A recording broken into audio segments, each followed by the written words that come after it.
We walked to the gates. A Caucasian man in his 40s stood in the center, leaning on a staff. He wore plain trousers, boots, and no shirt. Blue whorls and symbols painted in blue ink decorated his muscled torso. His headdress, made of a grizzly's head, gave him another 6 inches of height. His face fit right between the bear's jaws. If I had to fight him, I'd come from the side. His peripheral vision had to be shit with all that fur. The man glared at us, looking like he was about to roar and unleash a Pictish horde. The last time I saw him, he'd worn a snow-white robe and was groomed like he was about to attend a white tie event. He'd been smiling at some children at the Solstice Festival and handing out candied fruit with the other druids as part of their community outreach. Hi, we're druids. We wear pretty white clothes, hand out sweets, and teach about honoring trees and forests. Look at us, all gentle and non-threatening. We'd never strip naked, paint ourselves with battle symbols, and dance around in the woods with savage weapons and fur headdresses. Yeah, right. No wonder they didn't want anyone to come to their masquerades in the woods. Is that Grand Druid dressed? Uh-huh. Watch what you say. I always watch what I say. If the words, "I didn't know you were having a fancy dress-up party, pity I wasn't invited," come out of your lips, I will turn around and go home. And that's a promise. Killjoy. These are my colleagues from work. I have to have a good relationship with these people. Okay. Next to the Grand Druid stood a woman. She was about 2 inches shorter than me, with bronze skin and thick, wavy brown hair. She wore an outfit of fur and carried a spear. Judging by the definition on her arms, she could use it, too. What about her? Jennifer Rivera. What does she do? You don't want to find out. And call her Jen. My luck with women named Jennifer wasn't exactly great, so Jen would work just fine. Behind the pair stretched a camp. People walked back and forth, some naked, some clothed, most painted. Weapons waited in racks. The magic was so thick that if it were a fog, we wouldn't be able to see past 3 feet.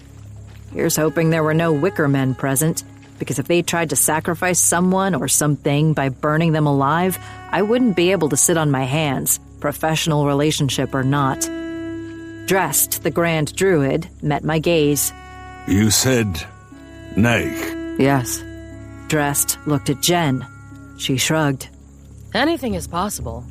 2 men joined us, one old and stooped, wearing an ankle-length tunic, his white beard stretching down to his waist. The other was in his 30s and looked like he got his exercise by tossing cows into the air for fun. Roman bowed. I did too. Dressed held up one finger to us and turned to the old man. This woman says she spoke with Nag. Eh? Nag! I can't hear you! Stop mumbling. Dressed sucked in a lungful of air. She says she spoke to Nag! People stopped what they were doing and stared at us. Dressed waved them off.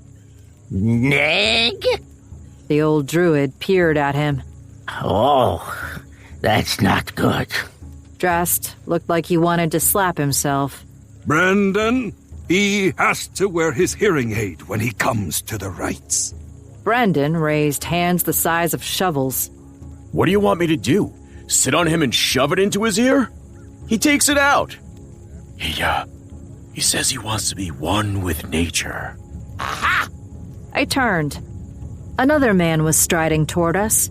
Thin and painted with blue, he wore a cloak of crow feathers and carried a large black chicken. Dressed's face drooped. I told you I had a vision about it. I told you last Thursday. I said Nag is coming. And you said, Albin, stop sacrificing your chickens. Stop putting yourself into a trance. Stop looking at their entrails. And stop calling me in the middle of the night. You said that if I couldn't fall asleep, I needed to drink a beer and suck it up. He's right. You need to leave those chickens alone. It's unnatural. For the last time, I don't sacrifice chickens. I saw a dead chicken in your kitchen last week. I was going to cook it for dinner. I bought it at the market. I don't eat my friends. I like to have them because they help me with my astral projection. Their squawking is soothing.